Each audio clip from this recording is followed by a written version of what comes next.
오늘은 종말에 이루실 의의 나라, 종말에 이루실 의의 나라, 이런 제목으로 말씀을 선고합니다. 오늘 말씀의 특징은 의라는 단어가 여러 차례 나온다는 거예요. 그리고 의와 공평 그랬는데, 의나 공평이나 다 같은 말입니다. 우리가 이렇게 동의어를 2번 반복해서 쓰면 강조하는 뜻이에요. 그래서 세데크, 미슈파트 이렇게 2 단어를 썼는데, 그게 다 의롭다는 뜻이에요. 의롭다. 그러면 오늘 본문의 전체 내용을 보면 이게 왜 종말이냐 하는 것을 우리가 알고 들어가야 이게 해결이 되는데, 바로 시온 8절에 보면 여호와여 시온이 주의 심판을 듣고 기뻐하며 그랬어요. 시온이라고 하는 것은 하나님이 세우실 궁극적인 나라를 상징한다고 그랬죠. 근데 그 시온에서 들으니까 하나님 심판하셨다는 거예요. 그러면 악한 자들이 먼저 심판되고 그 다음에 시온의 나라로 의로운 하나님의 백성들을 다 불러들인다는 뜻이에요. 그래서 시온이 기뻐했다, 그 소식을 듣고. 이처럼 오늘 본문은 이제 궁극적으로 하나님이 세우실 나라인데, 그 나라는 의로운 나라다. 이게 특징이에요. 그래서 천국은 불의가 전혀 없습니다. 악이 전혀 없고 부정함이 전혀 없어요. 사탄도 없고 귀신도 없고 모든 악의 무리는 다 깨끗이 청소가 된 상태로 하나님과 의로운 성도들만, 그리고 천사들의 수종을 받으며 영원히 의의 나라를 이루는 거예요. 이게 바로 우리의 목표인데, 오늘 본문에 이걸 여호와께서 하신다 그랬어요. 그렇다면 여호와는 구약시대에 일컫는 하나님 이름이거든요. 그럼 신약시대에는 그 여호와가 누구로 오셨느냐? 예수 그리스도로 오신 거예요. 그리고 지금은 성령으로 오셔서 역사하고 계시는 거예요. 이게 바로 성삼위 하나님이라는 거예요. 할렐루야. 그러므로 마지막에 바로 예수 그리스도가 다시 오셔요. 재림하시면 이 나라가 이루어지는 거예요. 이렇게 확실하게 말씀이 우리들에게 들려주셨어요. 꼭 깨닫고 종말에 이루어질 그 의의 나라에 저와 여러분들이 다 들어가시기를 바랍니다. 첫째, 1절부터 6절에 보면 의로우신 메시아가 임재하신다. 의로우신 메시아가 오셔서 이 땅에 악을 심판해야 되는 거죠. 그리고 의로운 백성을 구원해야 되는 거죠. 그래서 임재하신다는 것을 앞에 1절부터 6절이나 이 시편의 반을 의로우신 메시아가 오신다는 거예요. 자, 먼저 2절을 보세요. 구름과 흑암이 그를 둘렀고 의와 공평이 그의 보좌의 기초로다 그랬어요. 기초라는 말은 기본적으로 하나님이 가지고 계신 그 기본의 그 성품, 또 기본의 사역이 의와 공평을 행하시는 것이 바로 기본적인 사역이에요. 그렇다면 그 의와 공평의 그 하나님이 구름과 흑암에 둘려져 있다라는 뜻이 뭐냐? 바로 이 땅으로 오시는 것을 의미하는 거예요. 그래서 그냥 우리가 그렇게 상상하는 게 아니고, 성경은 분명하게 짝이 있어서 예언하시면 성취하시는 말씀이 꼭 나오거든요. 계시록 1장 7절을 보시면 볼지어다 그가 구름을 타고 오시리라. 누군 줄 아세요? 예수 그리스도가 재림하실 때 구름을 타고 오신다고 계시록에 분명히 말씀했어요. 예수님이 승천하실 때 감람산에 승천하셨는데 제자들이 그걸 쳐다보고 있었어요. 그때 구름에 가려져서 그 이상은 안 보였어요. 그러니까 옆에서 천사가 왜 너희들은 하늘만 쳐다보고 있냐? 때가 되면 그대로 오신다. 너희들 빨리 사명을 감당하러 가라 그랬잖아요. 그래서 그들이 이제 예루살렘에 다시 돌아와서 마가의 다락방에서 열흘 동안 기도하다가 성령 받은 거예요. 이제 마지막에 예수님이 스스로 이제 구름을 타고 이 땅에 오실 거예요. 구름 아래 이 지상으로 내려오신다, 그 말이에요. 자, 그런데 그 모습을 사도 요한이 보니까 계시록 1장 15절에 그의 발은 풀무불과 같고 그의 음성은 많은 물소리와 같으며 그랬어요. 이거는 대단히 장엄하신 모습이에요. 풀무불이라는 게 뭐예요? 우리가 불을 그냥 세게 막 1000도, 1500도로 올려놓은 걸 풀무불이라고 그러는 거예요. 그 거기에 들어가면 모든 게 다 녹아버리고 정화되는 거를 말하는 거예요. 이게 의예요. 의를 이루기 위한 풀무불이에요. 할렐루야. 모든 악은 다 태워버리고 완벽한 의의 백성을 만들어서 구원시키려고 하는 거예요. 그런데 이 오늘 본문에 바로 3절에 그렇게 말했어요. 불이 그의 앞에서 나와 사방의 대적들을 불사르시는도다. 그러니까 그리스도가 이 땅에 오실 때에는 불로서 심판하시고 불로서 정화하시는 거예요. 바로 계시록의 말씀과 일치하고 있잖아요. 예수님이 오시는 목적이 일치해요. 불로서 모든 세계를 정화하실 거예요. 악을 다 태워버리실 거예요. 그게 오시는 목적이에요. 그 다음에 4절에 보니까 번개가 세계를 비추니 땅이 보고 떨었도다 그랬어요. 이 번개의 특성은 뭐냐면 빛이에요. 빛. 그렇죠? 번개가 번쩍하면 온 세상이 한순간에 다 환해지죠. 이 빛도 의예요. 이 빛이 있는 곳에 어둠이 물러가거든요. 이 빛이 세계를 비춘다. 그러면 온 땅이 그 하나님의 임재 앞에 두렵지 않을 수가 없는 거예요. 어두움이 싹 사라지고. 이게 경외심이에요. 또 5절에는 뭐라 그랬어요? 산들이 여호와의 앞 곧 온 땅의 주 앞에 밀랍같이 녹았도다 그랬어요.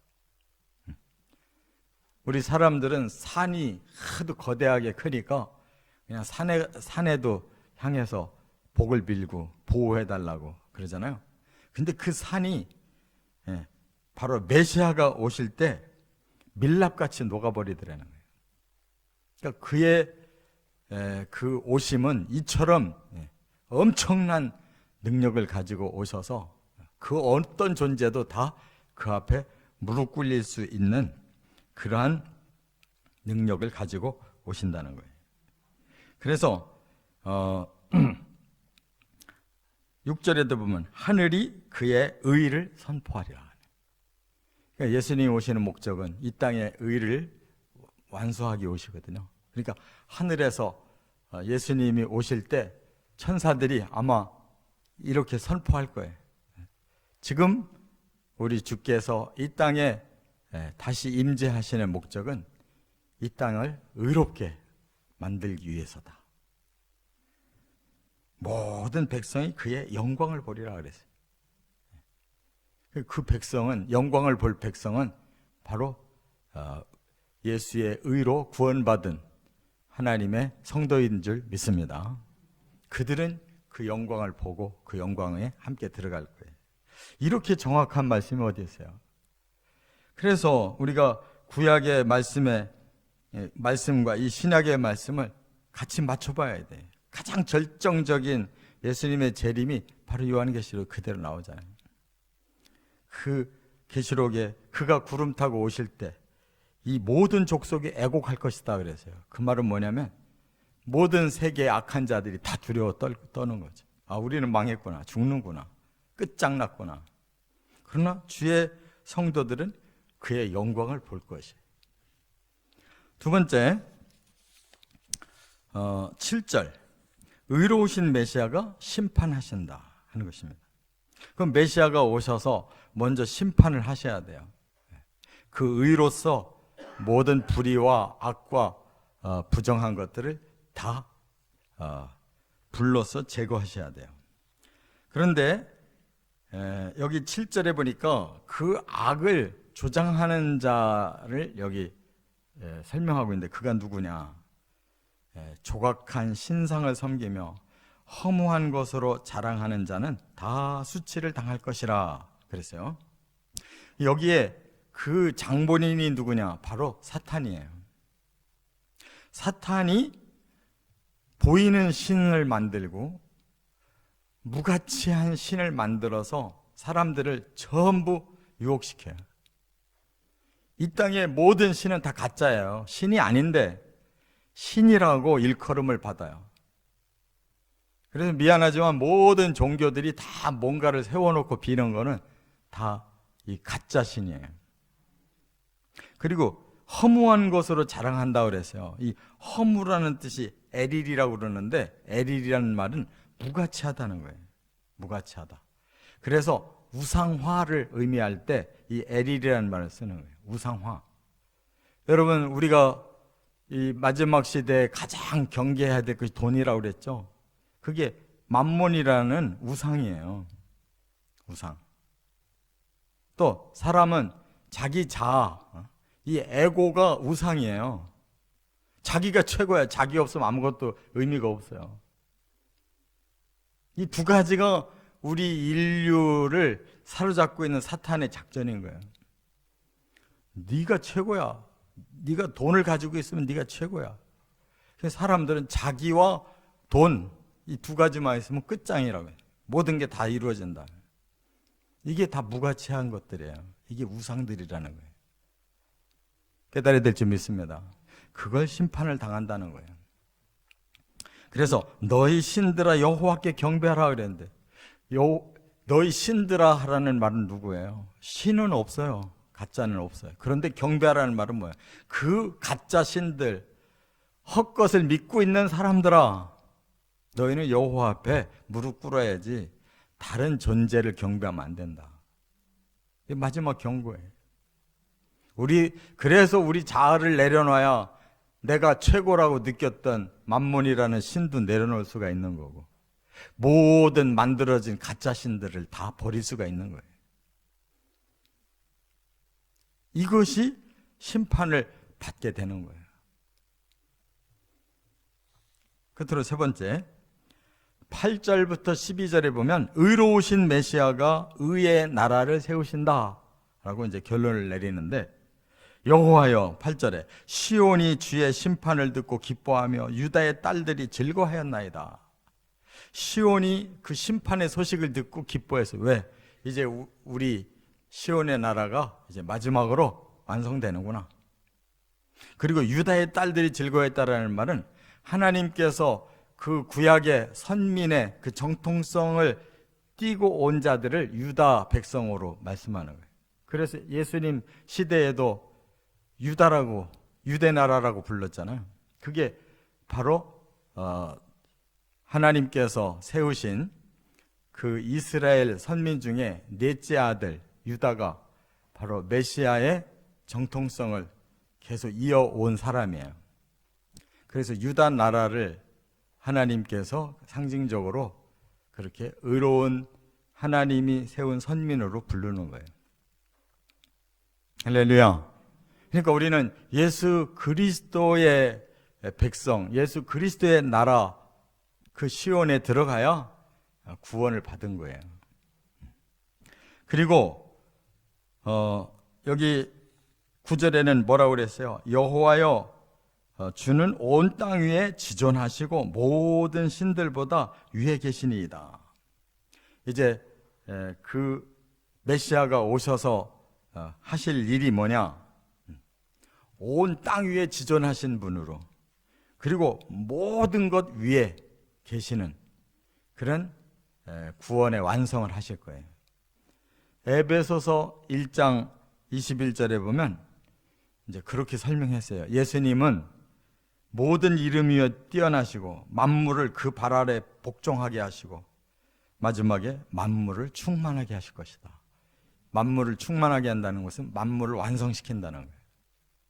그 예수님이 이제 다시 오셔서 이루실 시온의 나라, 유다의 백성들을 구원한다는 말씀이에요. 믿으시기 바랍니다. 10절에 그 나라는 어떤 나라냐? 여호와를 사랑하는 나라다. 하나님만 사랑하면 돼요. 악은 미워하고, 그러면 성도의 영혼을 보존해 준다. 우리 성도들은 우리의 영혼이 하나님 안에서 보존을 받아요. 또 11절에는 의인이라고 불렀어요. 우리를 의인이다. 그 나라의 백성은 의인이에요. 다른 말로 정직한 자 그랬어요. 의롭다라는 말은 정직한 거예요. 바르고 곧은 거예요. 우리가 공의라고 하는 것도 이 공자가 공변될 공자를 써요. 그 말은 뭐예요? 숨김이 없어요. 속 다르고 겉 다른 것들이, 외식하는 것들은 전부 가짜예요. 속과 겉이 같고 항상 올바른 길로 항상 곧게, 이게 바로 성도의 특징이에요. 그래서 공의, 공평, 속도 겉도 다 똑같단 말이에요. 그러니까 우리가 잘 믿는 척하고 사는 것처럼 더러운 짓이 없어요. 그걸 제일 예수님이 싫어해요. 그 대상자들이 바로 사두개인 바리새인들, 종교 지도자들이 그 짓 한 거예요. 이게 지금도 마찬가지로 종교 지도자가 제일 심판을 크게 받는 거예요. 왜냐하면 속 다르고 겉 다른 게 많기 때문에. 이렇게 의인이고 마음이 정직한 자에게는 빛을 뿌려주시고 기쁨을 뿌려주신대요. 이 뿌린다라는 이 원어가 뭐냐면 씨앗을 뿌린다라는 뜻과 똑같아요. 기쁨을 뿌리면 어떻게 되겠어요? 기쁨이 더 큰 열매로 돌아오고, 그죠? 빛을 뿌리면 어떻게 되겠어요? 빛이라는 열매가 더 크게 열매 맺잖아요. 하나님이 우리 마음에 빛과 기쁨을 뿌려놓으시면 우리 마음이 얼마나 빛과 기쁨으로 충만해지겠냐. 그러니 마지막에 의인들은 여호와로 기뻐하고 감사하라 그랬죠. 오직 하나님께 그 모든 영광을 돌린단 말이에요. 천국은 이런 나라예요. 여기에 무슨 갈등이 있고 여기에 무슨 불만이 있어요. 왜 이 나라를 사모하지 않는지. 아직도 자아가 살아있어서 지멋대로 해보고 싶고, 아직도 돈이 최고여서 그거 가지고 휘둘러서 뭔가를 해보고 싶으니까 마음에 이 나라를 사모할 생각이 없는 거예요. 너무 화나면 죄가 늘어나고, 그러니까 적당하게 섞여서 살고 싶지, 그렇게 빗속에서 거하고 싶지 않은 거예요. 진짜 신자라면 과감히 한 길을 선택해야 돼요.